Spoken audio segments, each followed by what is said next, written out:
Love Hotel brings heart humor and honest dating for grown-ups. Reality television has come a long way, especially in its portrayal of romance. One of the most welcome changes is the growing number of dating shows centered on older adults.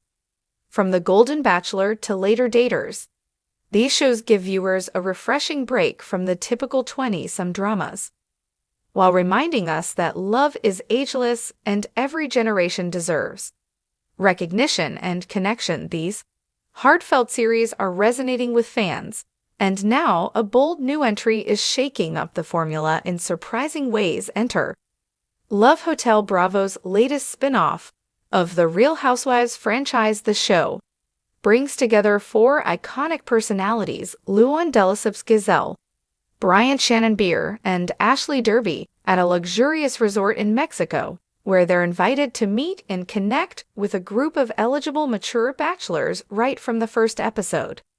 Love Hotel offers hints of the engaging drama that made each of these women household names, but beyond the glamour and spirited conversations, the show introduces a meaningful shift. It highlights that people over 50 still experience the full spectrum of dating: uncertainty, excitement, vulnerability, and yes, even complications. By portraying these authentic moments, Love Hotel quickly sets itself apart as one of the more honest representations of later-in-life romance. Who's checking into the Love Hotel? While the cast of Love Hotel may skew younger than The Golden Bachelor, the show still takes an important step toward reshaping how romance is shown on TV. The entertainment industry has long overlooked people over 35 as romantic leads, especially women. That's what makes the show quietly radical, unlike other age-focused dating shows that lean heavily into sweetness and sentimentality. Love Hotel embraces the full reality of relationships, from emotional connections to personality clashes. This isn't a show that shies away from tough conversations or complex dynamics, while other programs often stick to heartwarming storylines about finding companionship. Love Hotel recognizes that people seeking love later in life also bring a lifetime of experiences, both joyful and challenging. With them, that nuance makes the show not only entertaining but truly relatable. Real emotions, real stories. Hosted by Joel Kim Booster, Love Hotel blends playful dating challenges with unscripted conversations. The four leads, ranging in age from their mid-30s to early 60s, spend time with different men each week, and the group gradually narrows as deeper connections begin to form. Though the show features lighthearted games and plenty of humor, it doesn't reduce its cast to stereotypes. Each woman is given the space to express vulnerability, desire, uncertainty, and growth. They aren't simply playing roles. They are showing what dating really looks like at different stages of adulthood, and that's what makes Love Hotels so compelling, shaping a new narrative in a genre often dominated by surface-level portrayals. Love Hotel stands out. The women featured in the show are fully realized individuals, navigating the challenges of modern dating with honesty and courage. Their stories reflect a broader truth: love in all its forms doesn't have an expiration date. Of course, this wouldn't be a Real Housewives spin-off without some tension. The premiere episode features witty exchanges and glimpses of upcoming drama, reminding viewers why these women have such enduring appeal. Still, the emotional depth of Love Hotel ensures that it's not just another reality show, it's a celebration of people who are too often overlooked in the conversation about love and dating. Love Hotel brings together authenticity and entertainment, showing that reality TV can still surprise us by honoring both the lighter and more complex aspects of later-in-life relationships. It delivers a much-needed dose of reality and representation.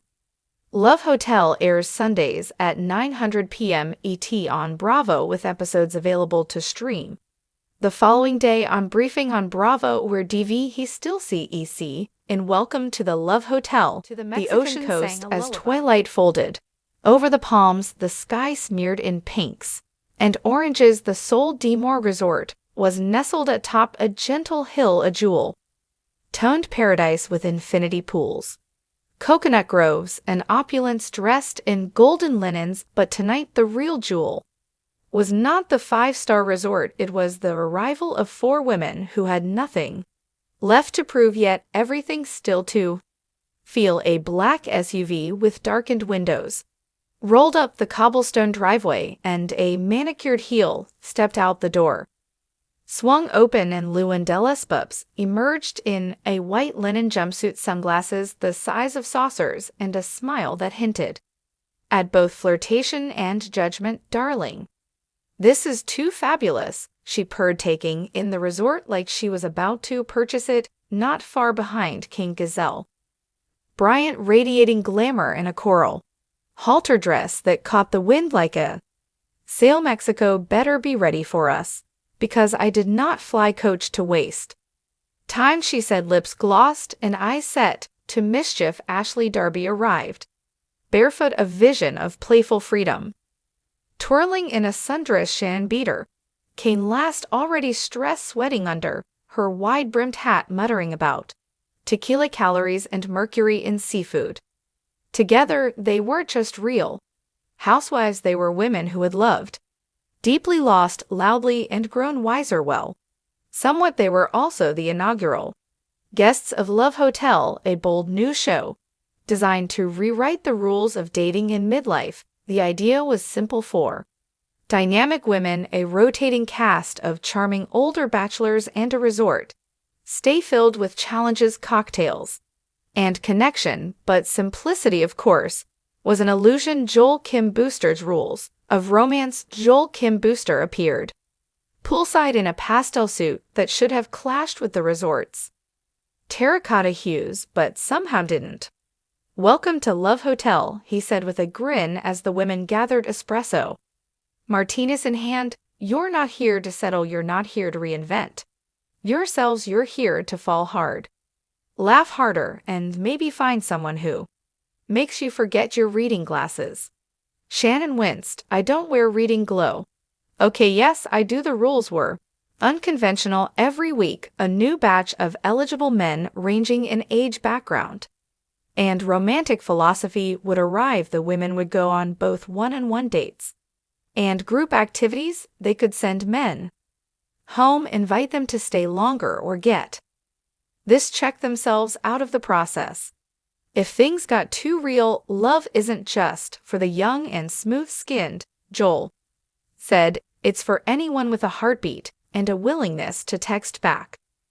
The first guests, as the sun dipped behind the horizon, the first group of bachelors strolled in. There was David, 57, a jazz pianist from Chicago who walked with rhythm and winked like he was born flirting. Ruben, 63, a retired aerospace engineer with an unexpected talent for salsa dancing. Marcus, 42, a therapist from Atlanta with dimples deep enough to inspire poetry. And Tom's, 55, a local restaurateur who brought his own homemade tamelos to share during the welcome party. Ashley raised an eyebrow. "We love a man who feeds us." Llewellyn leaned into Marcus and asked, "Are you emotionally available or just on vacation?" Joel, watching from the balcony, whispered into his earpiece, "Oh, this is so much better than I thought. Not your average group date." Day 2 brought the first challenge, love through the lens of photography competition, where the women and their dates would capture images of each other that revealed their emotional truths. Llewellyn paired with David, who photographed her against a mosaic wall, the sunlight bouncing off her skin like champagne. "You see me as I want to be seen," she said. "That's rare." Ashley teamed with Tom's and found herself laughing as he stood barefoot in the ocean holding a conch shell like a phone.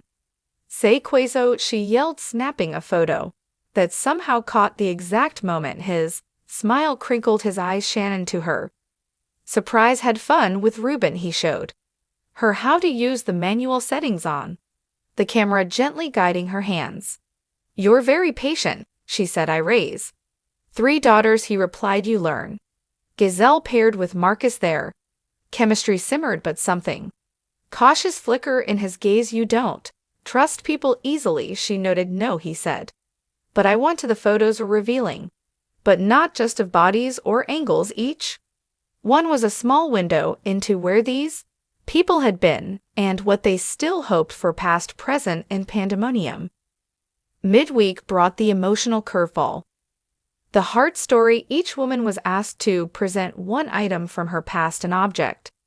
A photo, a letter that shaped her idea of love. Lewin chose a wedding ring, not hers, but her mother. She told me once that being in love is about choosing someone.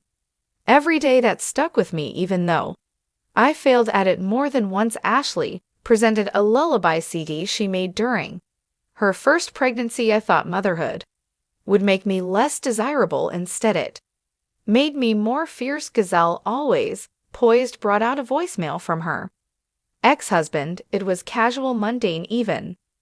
This is the last time. He sounded like my best friend, she said, before we became polite strangers. Shannon pulled out a bottle of essential oils. This smells like the woman I used to be before my divorce. I want to remember her, but I'm not sure she exists anymore. There was no applause, just silence, and then tears, nods, and hands finding hands. The show wasn't playing at love anymore. It was doing it. Trouble in Paradise drama, of course, was inevitable. Tensions brewed when Lewin accused Gazelle of emotionally monopolizing Marcus.